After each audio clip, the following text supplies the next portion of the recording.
পানি সম্পদ প্রতিমন্ত্রী ফরহাদ হোসেনের ক্ষেতে পানি দেওয়া আর ধান লাগানোর ভিডিও থুক্কু গোপন ভিডিও ভাইরাল হয়েছে।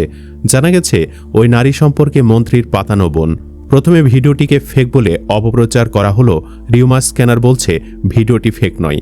অথচ কদিন আগেই এই মন্ত্রী জামায়াত ইসলামীর এমপি গাজী নজরুল ইসলামের নৈতিক স্থলনের ভিডিও নিয়ে বড় বড় কথা বলেছিলেন। এরই বলে চোরের মার বড় গলা। এদিকে পানি সম্পদ প্রতিমন্ত্রী ফরহাদ হোসেন আজাদের ভিডিওটি ডিপফেক এবং এআই দ্বারা নির্মিত বলে প্রচার করতে থাকে গদি মিডিয়া। দলীয় পর্যায়ে প্রতিমন্ত্রী নির্বাচনী এলাকা পঞ্চগড়, বোদা ও দেবীগঞ্জে বিএনপি ও অঙ্গ সংগঠনের পক্ষ থেকে বিক্ষোভ মিছিল, সমাবেশ ও সংবাদ সম্মেলন করে এর তীব্র প্রতিবাদ জানানো হয়। মানে কতটা নির্লজ্জ হলে একজন লম্পট এমপির পক্ষে দাঁড়িয়ে মিছিল করা যায়। অথচ যখন জামায়াত নেতার ভিডিও ভাইরাল হলো তখন কিন্তু জামায়াতের পক্ষ থেকে একবারও শাক দিয়ে মাছ ঢাকার চেষ্টা হয়নি।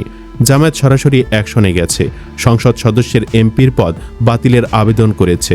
অথচ এক্ষেত্রে সম্পূর্ণ বিপরীত বিএনপি।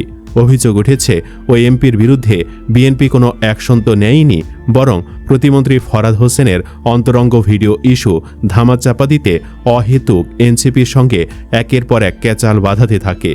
এমনকি বিএনপির পক্ষ থেকে মন্ত্রীর বিরুদ্ধে ব্যবস্থা নেওয়া তো দূরের কথা, এই ইস্যুটি নিয়ে একটা কথাও বলা হয়নি, যা নিয়ে তুমুল সমালোচনায় পড়েছে বিএনপি। একজন ফেসবুকে বিএনপিকে নিয়ে কটাক্ষ করে লিখেছেন, আরে ভাই, ধান লাগানোর ভিডিও প্রকাশ হতেই পারে, এ নিয়ে এত মাতামাতির কি আছে? তবে আরামে আছে বিএনপিপন্থী ভাই ব্রাদাররা। তারা হয় পানি নয়তো সম্পদ কিংবা ধানের ভাগ পাইছে। দেখেন না, তারা একেবারে চুপ। ওই ব্যক্তি সমালোচনা করে আরও লিখেছেন, মন্ত্রীর পদবি যাবে কিনা কেউ কেউ এই প্রশ্ন করছে।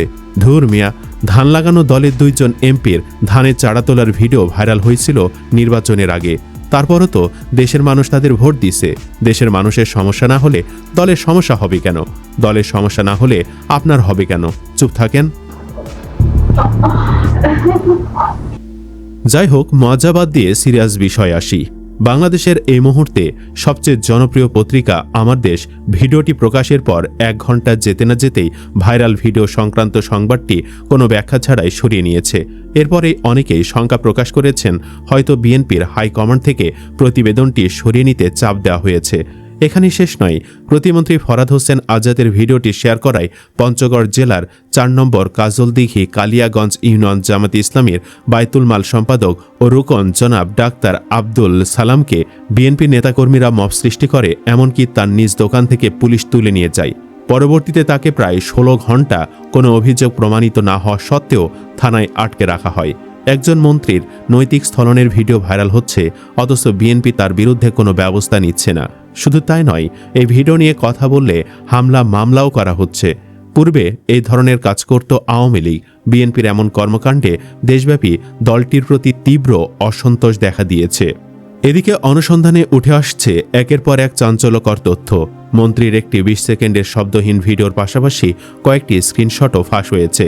সংগৃহীত হোয়াটসঅ্যাপ স্ক্রিনশটের একটিতে একটি মোবাইল নম্বর ও নারীর ছবি দেখা যায়।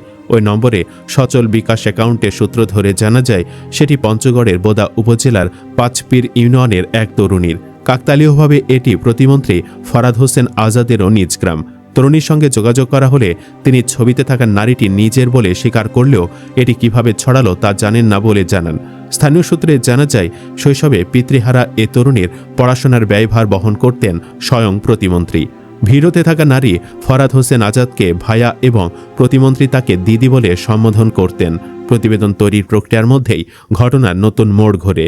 অনুসন্ধানী সাংবাদিক ওই তরুণীর সঙ্গে কথা বলার মাত্র আধা ঘন্টার মাথায় তার হোয়াটসঅ্যাপে ফোন আসে সরাসরি পানি সম্পদ প্রতিমন্ত্রী ফরহাদ হোসেন আজাদের নম্বর থেকে। পরবর্তীতে প্রতিমন্ত্রীর সঙ্গে কথা হলে তিনি বিষয়টিকে সরাসরি পাশ কাটিয়ে সাংবাদিককে তার দফতরে চায়ের আমন্ত্রণ জানান এবং পরবর্তীতে ব্যস্ত আছি বলে সংযোগ বিচ্ছিন্ন করে দেন। অন্যদিকে মূলধারার বেশ কয়েকটি সংবাদ মাধ্যমে দাবি করা হতে থাকে মন্ত্রীর ভিডিও ফেক। তারা একটি প্রতিবেদনে সবাই কপি পেস্ট করে চালিয়ে দিতে থাকে। সংবাদের ভেতরে ভাষার অভাবনীয় মিল খুঁজে পেয়েছে ফ্যাক্ট চেক পোর্টাল। কালবেলা জয়দিন, কালের কণ্ঠ, বাংলাভিশন ও রাইজিং বিডির মতো পত্রিকাগুলোতে প্রতিবেদন প্রকাশের সময় বাক্য গঠন এমনকি একাধিক অনুচ্ছেদ হুবহু একই রকম দেখা গেছে। পত্রিকাগুলোর এই পক্ষপাতিত্ব প্রমাণ করছে বাংলাদেশের মিডিয়াগুলো একসময় আওয়ামী লীগের তেলবাজি করত, এখন বিএনপির পক্ষে তেলবাজি করছে।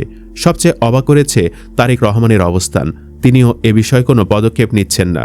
সুপ্রিয় দর্শক, বাংলাদেশের মিডিয়া এবং বিএনপির শাক দিয়ে মাছ ঢাকার এই চেষ্টায় আপনি হতাশ কিনা কমেন্ট করে জানিয়ে দিন। ভিডিও ভালো লাগলে লাইক দিন এবং চ্যানেলটি সাবস্ক্রাইব করুন।